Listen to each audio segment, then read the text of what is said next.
because we made a decision that when we heard that, we were talking earlier about the corporations and what they do to the food and they sell us on it, that we were going to believe that. That's false, to think that that food is going to make us happy. It's momentary pleasure. Also, when we started to think about our regretting the past, our being upset about the past, that's also false. The truth, from the Bible will set you free. So I started to realize anytime I have this addiction with the food, my compulsions, it's all false thinking. It comes from the compulsion coming from some nonsense but I had to realize where the problem was in my mind. When I start blaming other people and then I get into the resentment and anger, I had to realize in order to fix something, you have to know where the problem was. So I had to realize it was my thinking. And this whole book and this whole program, the 12 steps, brings us to the truth. When I'm centered, we want to talk directly about the food. When I get centered and happy and joyous, that's my happiness and joy. I don't need something artificial or synthetic like the food to make me happy, something material. I don't need more money, right? I don't need more of this, more success, more people liking me. That's where the problem comes in. The desire is the cause of all suffering. And sure you heard that one. So I started to realize, and it says in the big book how to attain this, even in we're going back to the doctor's opinion. Do you realize that? And I read you the introductions, and I said this, like somebody wrote, you heard the book A New Pair of Glasses, and I heard one guy at a meeting say he doesn't have to read the book. He realized a new pair of glasses means that he needs to think differently. Or how about Drop the Rock? You've heard that book, right? And somebody said at the meeting, they said, look, he's the same guy says, I don't need to read that book. I know what it means to surrender, to let go already. And, so again, I read the introduction, and here in the doctor's opinion, right away, if we take this message into our heart, we can cure all of these ails. And the book says the answer to all our problems, our addictions and what it is, because we're making something else. When we're thinking about the food, we're making a higher power, alcohol. We have this real sources within us, but we're looking for the food or material things or people to make us happy. We'll get momentary pleasure, even if you win the lottery. It's a momentary pleasure, but it causes just as much pain and devastation on the other side, because we always get into, well, that's what's important. I know monetary things are important, or material things. Then we see somebody has a little bit more, or that we lose some of it. We don't know, for some reason or another. Who knows? The political climate could change, things could change in the world, and then, So anyway, here it says on page Roman numeral 29, it says on the last sentence, like sort of the first near the top there, it says, and unless this person can experience an entire psychic change, there's little hope of recovery. The entire psychic change, the 12 steps, talks about having had that spiritual awakening, 12 steps. So we needed that entire psychic change. Nothing else works, because everything else, all the self-help books I read, all the diet books, all the diets I went on didn't help. I needed an entire psychic change. But the thing wasn't, like I said, the example I gave of talking to my son and his attitude towards food, or many other people.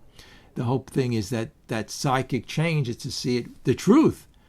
So when people say, well, I'm trying to do this, I'm trying to do it, no, that's the truth. The truth is really our addiction to food, our addiction to people, our addiction to money or success really is false, because it's a false premise, because that's not where we're going to be happy, because billionaires kill themselves and people, there's never enough food, and never enough alcohol or drugs, and it's momentary pleasure.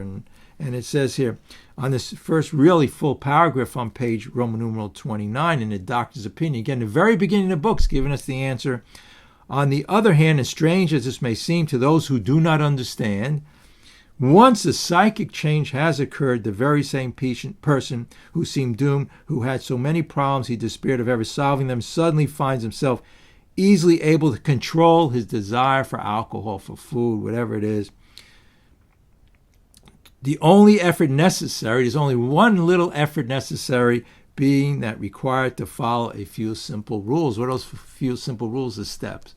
So in your mind, are we following, when I'm all the time, when I was on all of these diets trying to control my mind, was I following? I don't see anywhere in the steps where it says I can do it, it's telling me what I should do or how I, with the addiction. It doesn't say that. It says we have that psychic change and we find the source within us, which has all the strength and endurance in that. Faith.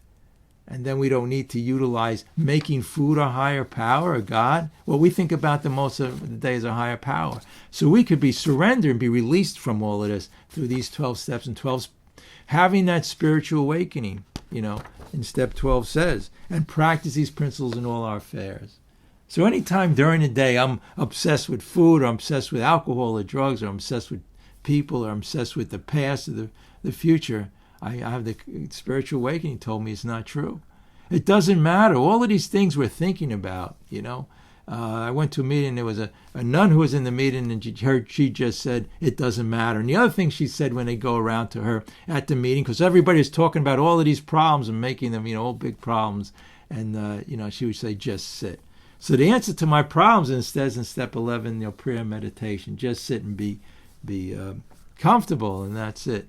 So what we'll do, I think at this point here, I think I said enough. But, I'll just say a minute, I happen to have right here the Serenity Prayer. Again, something very basic we say a million times at the meetings. God grant me the serenity to accept the things I cannot change, to change the things I can. And I always heard some people say, the only thing I can change is me. Right? You heard the expression, change me, bless them. Whenever I have a resentment, it's in my mind, so that when we realize the problem is our thinking, then we can change it. Otherwise, if we're looking and blaming and selfish self-pity, then we can't change it, because the problem, perception is 95% of life. It's all in perception, and we can have a positive perception. Even, it talks about in the big book in calamity and serenity. So the more calamity you could have, do you realize the more serene you could be, because it brings you closer to these principles. So when something really, I guess in my mind, bad happens during the day, it reminds me it's like an alarm going off in my head, and I can sit and be centered. And also, don't forget, don't get into the shame, guilt, and remorse. With the addiction to food, enjoy your setbacks and enjoy your binges. I always say to people, because they say, oh, I had to go to day one or whatever. I mean, that's nonsense. We're here in eternal presence, and we're progress, not perfection. And if we fight something, we give it strength. If you're rejecting your thoughts, your feelings, I shouldn't be angry, I shouldn't be binging, I shouldn't be doing this, then we have a problem. But we get centered, and we stay centered. So the remorse, shame, and guilt, what you did 10 minutes ago or yesterday in involving your addiction or whatever it is in life, we just would start the day over, be in the presence of God, and in the presence of God, the guilt and shame, remorse goes away. Because what that does is it brings us into the self-centered fear, and fear a lot of times is in the solar plexus, which is near, in the stomach, right? So we can't even tell anymore what we're full. God gave us the gift of having a perfect thermostat in our brain, and we get to that enormously. We'll know when we're full how much to eat and what to do. And if we don't at that time, then we get back centered. If we get angry at somebody, resentful, we can get back centered. But the remorse of being upset with ourselves, those are bring us back into the addiction. So we can have the complete freedom. Enjoy whatever it is, but God will grant to you.